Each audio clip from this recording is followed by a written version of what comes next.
Alors, on va faire notre première CSS grid, notre première grille CSS, et on va utiliser le navigateur Firefox.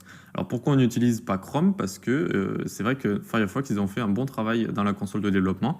Ils ont des bonnes petites fonctionnalités qui permettent de bien visualiser tout ce qui est CSS grid. Donc, on va l'utiliser tout simplement. Donc, une fois que vous l'avez téléchargé, on va aller sur CodePen. Donc, CodePen, c'est un endroit où on peut faire des petits projets ou des gros projets, même en HTML, CSS, JavaScript, toutes les librairies du web et les frameworks.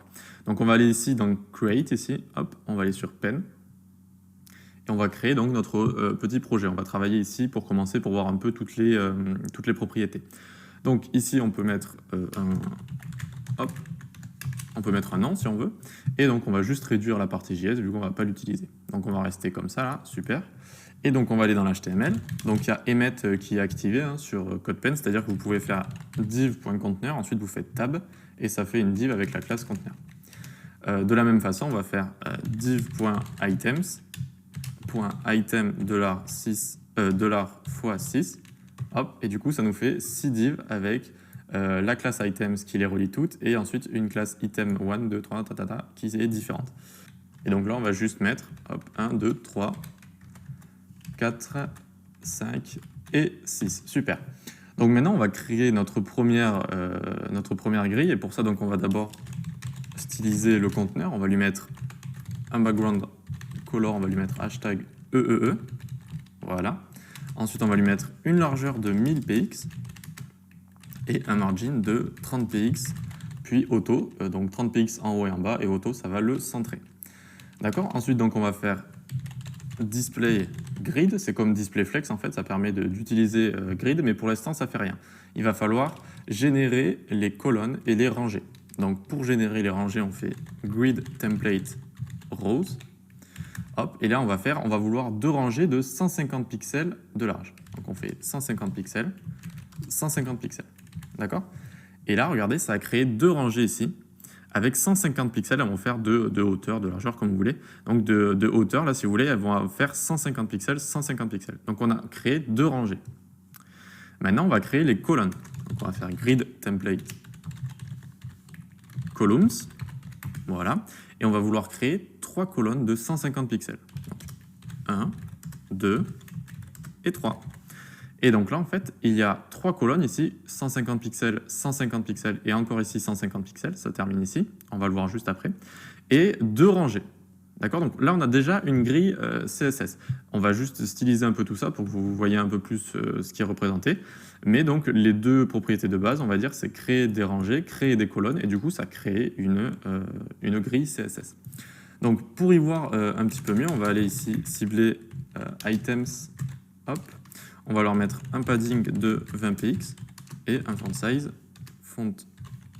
de 30 px. Tac. Ensuite, on va lui mettre un font family de sans serif.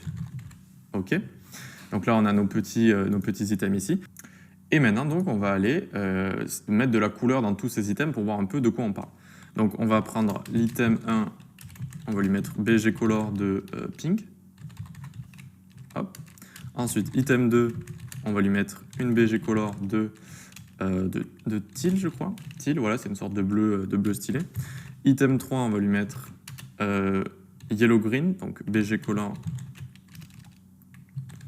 yellow green. Voilà, je vous mets des couleurs un peu spéciales, super. Ensuite, item 4, on va lui mettre crimson, BG color crimson. Voilà.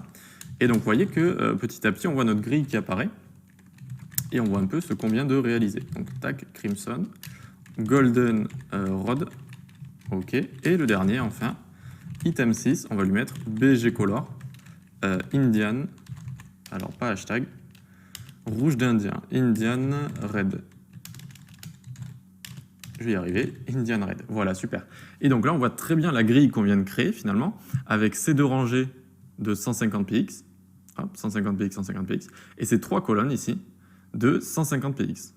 Ok. Et donc, on a créé finalement notre première grille ici. Et donc là, on va voir très vite qu'avec Firefox, on peut très bien visualiser tout ça. Donc, on va faire examiner l'élément, si on veut. Donc, normalement, vous allez avoir la console qui va être ancrée en bas ici. Alors, pour la mettre sur le côté, c'est plus pratique dans ce cas. On va aller tout à droite. Ici, vous voyez, il y a trois petits points. Et vous allez mettre ancré à droite. hop, et du coup, ça l'ancre à droite. Donc ensuite, on peut passer sur notre conteneur. Ici, on voit déjà que c'est bien fait. Vous voyez, on peut voir toutes les cellules ici, et on peut voir le conteneur.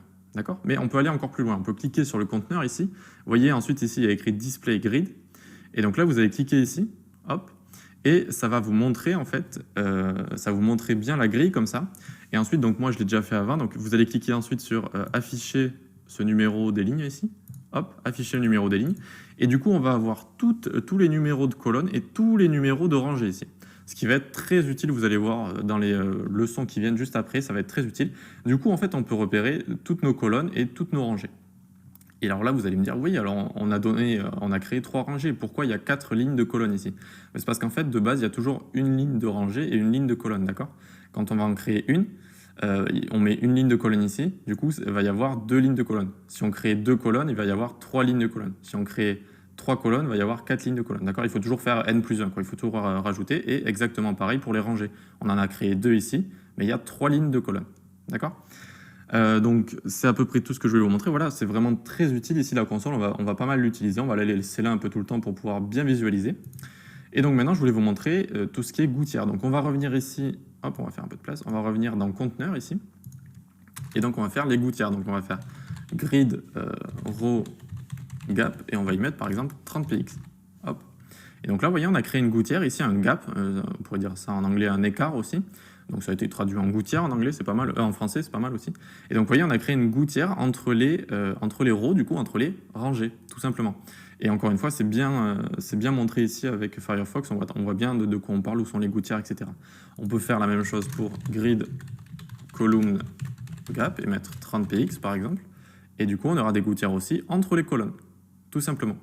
Et ensuite donc il y a une propriété qui résume très bien tout ça, c'est grid gap et vous mettez 30 pixels et du coup ça met 30 pixels de gouttière entre les rangées et toutes les colonnes. Voilà, tout simplement. Et voilà, donc on a créé notre première CSS grid, notre première grille en CSS. On a vu ce que c'est donc que les rangées, que les colonnes, et on a créé aussi les gouttières. Et enfin, on a aussi vu avec Firefox, qui est un très bon outil pour les CSS grid. On peut bien visualiser tout ça. Allez, on se donne rendez-vous à la prochaine session.